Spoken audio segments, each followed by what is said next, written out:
За баярлалаа.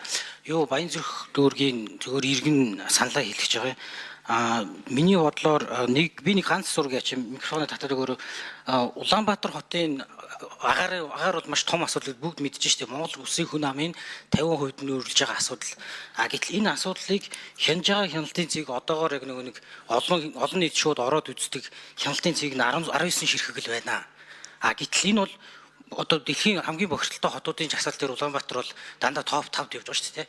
Гэтэл яг энэ Улаанбаатартай төсөлтөө 1.4 сая хүн амтай Сербийн Белград хот гэдэг бол жишээ нь 29 хэмжигнэ гэж байна. Гэтэл тэр хот бараг 90-бээрээ бараг 100-д орж 1000-д орж байгаа.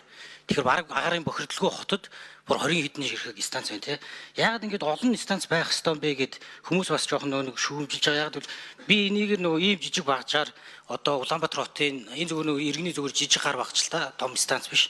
Тэгээд энийгээр жишээ 120 цэг дээр очиж хэмжилт хийж үзсэн. Тэгэхээр яаж вэ гэхээр хүмүүс бол ер нь бол яг миний гэрийн өргөнд тойронд байгаа те манай одоо гадаа хэр байгаа юм бэ гэдэг мэдээлэлэр үнэхээр цангаж идэм билээ.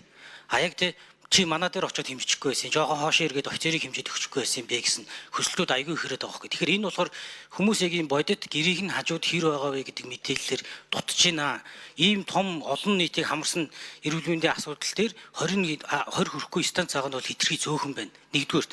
Хоёрдугаарт яагаад ийм олон болох ёстой юм бэ гэхээр ерөөсөө энэ явж шийдвэрлэлийн шийдэл дээр нь ярьж байгаа. Сая чин бүрэн гишүүн болохоор үр дүнг тоогоор илэрхийлэх чадахгүй байна гэдэг бас нэг дүгнэлт гаргасан тий. Энийгээ сайжруулах ёстой гэсэн дүгнэлт гарсан. Яг ингэж олон болгож иж үр дүн чинь хэрэгжиж байгаа мó хэрэгжихгүй байгаа мó гэдэг бодлогын чиглэлтэй шийдвэрүүд чинь гаргах нэгдүгээрт. Зөвхөн миний иргэний хувьд болохоор юу яах вэ гэхээр би яг өнөөдөр би одоо тий манай гэрийн хажууд байгаа одоо хорон дээр ч юм уу ийм агаарын чанарын станц байх юм бол би хідэн цагт би одоо хүүхдээ салхилуулж болох юм бэ ч юм уу тий иргэн. Би хідэн цагт хамгийн их бохирдолтой байдаг учраас би Поршко хаах хэрэгтэй юм бэ гэдэг ийм богино хугацааны амьдрах тактикаа бид нар олоход ийм мэдээлэл чинь тодорхой яг хажуудан байх хэрэгтэй байгаа байхгүй. Цаг дууссан. Тэгээд ингээд яг ингэж нөгөө нэг тодорхойлох айгу зүгээр 19 цэг дээр л хэмжчихээр юу гэж яригдаад байна вэхээр одоо сонгон хайрханд маш их байгаа ч юм уу те. Гэтэл одоо жишээ сонгон хайрханд үүрэг чинь 300 хэдэн мянган хүн амтад үүрэг дээр 3 ширхэг агаарын чанарын станц байна. Энэ бол маш дутагдaltaй байгаад байна. Тэгэд мэдээж энэ учраа гэж байгаа.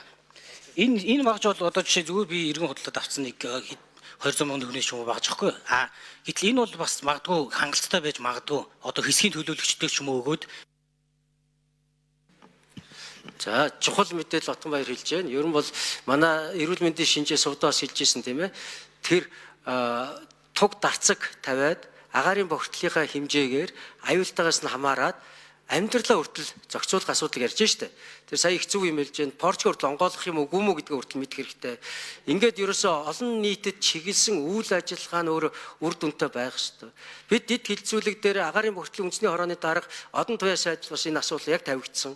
Яагаад бид ийм цөөхөн цэгүүдэд агаарын чанарыг шалгад юм бэ? Яагаад энийг нэмж чадахгүй байгаа гэхэд 25 оны төсөд мөнгө байгаагүй суулгаж чадаагүй л гэж байгаа шүү дээ. Энэ бол цэвэр хариуцлагагүй байдаг шүү дээ, тийм ээ. Тийм учраас бид ерөнхийлөгчийн шүүмжлээд байсан тэр үндэсний хороо яагаад ажилласангүй вэ гэдэг шүүмжүүд бодиттой байгаа байхгүй юу? Ингээд төсвөө тавьждаг, агаарын чанараа хянацдаг, тэрийг иргэдтэй үнээр нь хилждэг л байх ёстой шүү дээ. Тэгэд одоо нэгэнт одоо өнөөдөр засч чадаагүй юм бол та ингэж амираараа ингэж одоо хордохгүй байгаарэ гэдгээ ядар зөвлөгөөгөө хороодынхаа нийгмийн ажилтнуудаар дамжуулаад хүрмээр шүү дээ. Ингээд суугаад иж болохгүй байна гэдгийг бас санаа хэлээ. Баярлалаа.